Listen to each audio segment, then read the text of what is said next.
sukacita dan salam damai buat kita semua. Dimanapun kalian berada, senang rasanya saya bisa kembali menyapa saudara-saudara di tempat kalian masing-masing. Semoga dalam keadaan sehat dan tetap dalam perlindungan Tuhan Yang Maha Kuasa. Pada kesempatan kali ini, saya akan menjelaskan tentang topik kebijakan full day yang diterapkan di daerah. Namun sebelum memasuki inti daripada penjelasan saya kali ini, saya mau mengajak saudara-saudara semua untuk menyaksikan tayangan video berikut ini.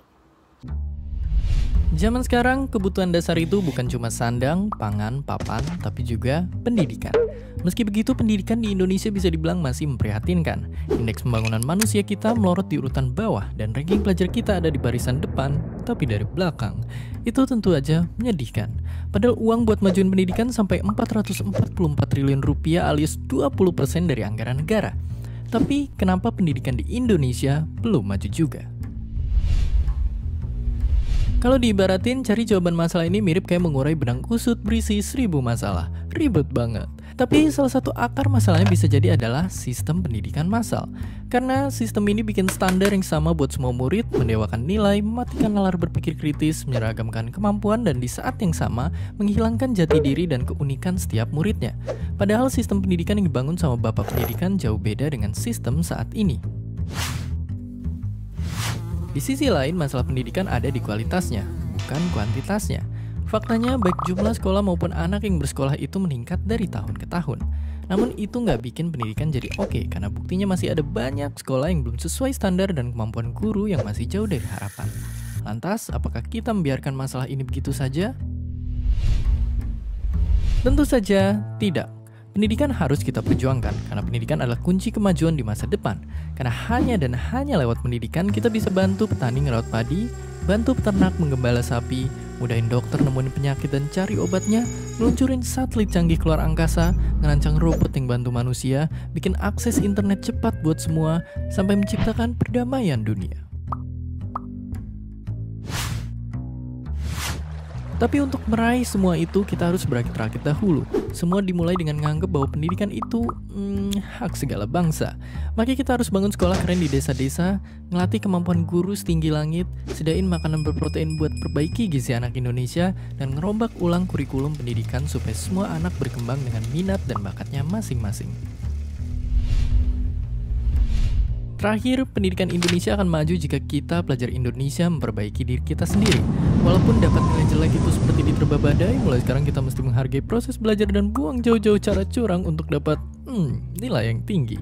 Pada akhirnya yang benar-benar kita butuhkan bukanlah nilai, tetapi rasa ingin tahu, kemauan belajar, keberanian untuk bertanya, rasa tak cepat untuk berpuas diri, dan juga rendah hati dalam mengakui bahwa semakin banyak kita tahu, kita semakin mengerti bahwa kita tidak tahu apa-apa.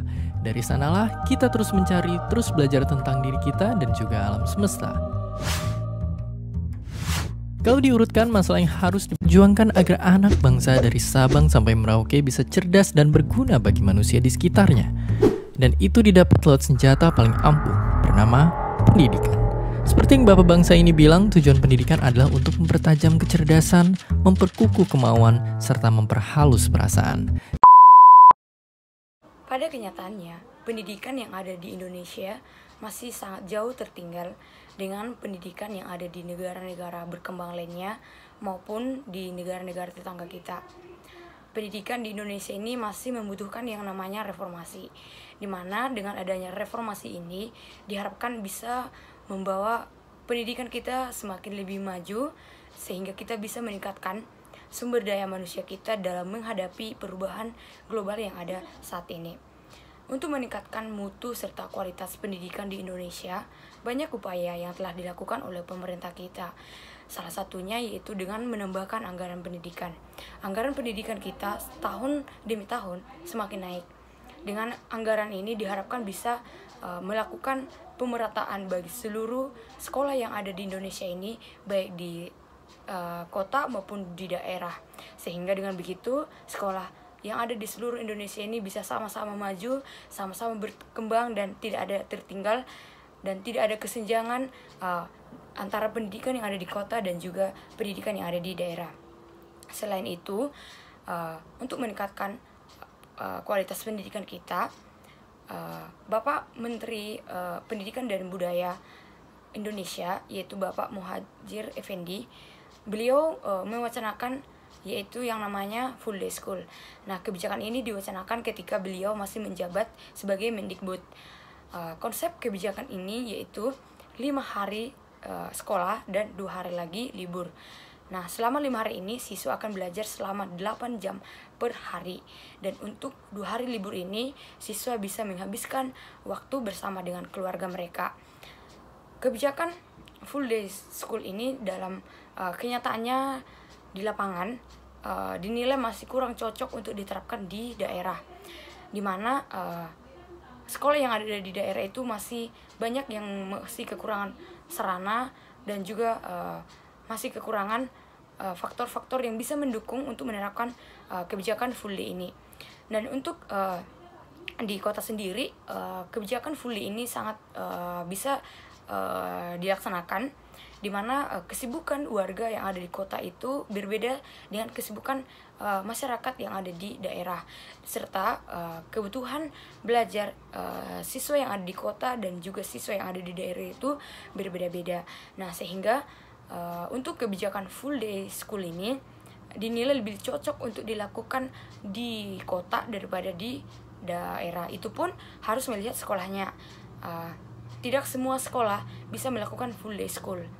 Untuk di daerah sendiri, ketika dipromosikan untuk melakukan kebijakan full day school ini, banyak pro dan kontra dari pihak sekolah juga, dan juga dari pihak orang tua murid. Kebanyakan orang tua murid merasa tidak setuju untuk melakukan full day school ini.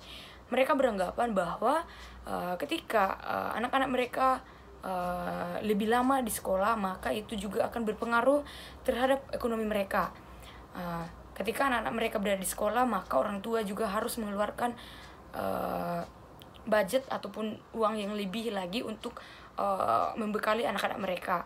Nah, selain itu juga di daerah itu, seperti di daerah saya, contohnya di daerah Tapanuli Utara, anak-anak sekolah itu mempunyai kewajiban ataupun mempunyai tugas untuk membantu orang tua mereka sepulang dari sekolah.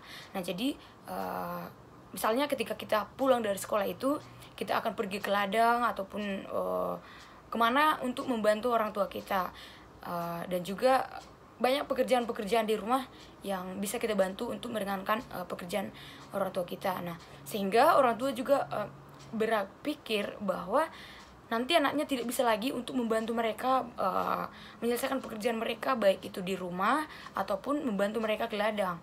Nah, selain itu juga faktor yang kurang mendukung untuk melakukan kebijakan full day school di daerah ini yaitu transportasi dari rumah ke sekolah. Banyak di daerah-daerah murid-muridnya tuh masih berjalan kaki untuk menempuh untuk sampai ke sekolah dengan menempuh perjalanan berkilo-kilo serta rute perjalanan yang cukup ekstrim. Banyak sekolah-sekolah anak-anak siswa itu masih harus melewati sawah dan juga sungai-sungai untuk sampai ke sekolah. Nah, ini juga merupakan menjadi pertimbangan bagi orang tua untuk melaksanakan kebijakan ataupun full day school ini. Mereka orang tua merasa kurang nyaman ketika anak-anak mereka pulang lebih lama dari sekolah dengan perjalanan yang tidak memungkinkan. Mereka khawatir akan keselamatan anak-anak mereka. Nah, selain itu juga negara kita merupakan negara yang banyak suku dan juga agama, yang tentunya setiap daerah itu mempunyai adat ataupun tradisional yang rutin dilaksanakan. Nah, jadi sebagian anak-anak sekolah yang ada di Indonesia, khususnya di daerah itu, mempunyai kegiatan-kegiatan pada waktu-waktu tertentu. Nah, ketika mereka lebih lama di sekolah, otomatis kegiatan mereka di luar sekolah ini akan terganggu. Untuk selain itu juga, untuk melaksanakan full day school ini sebetulnya masih banyak pertimbangan yang perlu dipertimbangkan, khususnya untuk sekolah di daerah. Di daerah itu masih banyak sekolah-sekolah yang masih kekurangan sarana pendidikan, masih banyak gedung-gedung sekolah yang masih kurang layak untuk dipakai untuk belajar, namun mereka tetap make, dan juga masih banyak kekurangan-kekurangan lainnya, kekurangan-kekurangan prasarana di sekolah. Selain itu juga ketika melakukan kegiatan full day school ini, banyak guru-guru yang di daerah itu yang masih kekurangan ahli di dalam bidangnya masing-masing.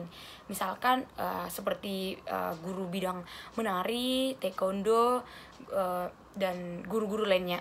Nah, ketika untuk menyanggupi full day school ini, otomatis sekolah akan mendatangkan guru dari luar sekolah mereka, bahkan dari luar daerah, untuk mengajar di sekolah mereka. Nah, ini juga merupakan suatu pertimbangan untuk melakukan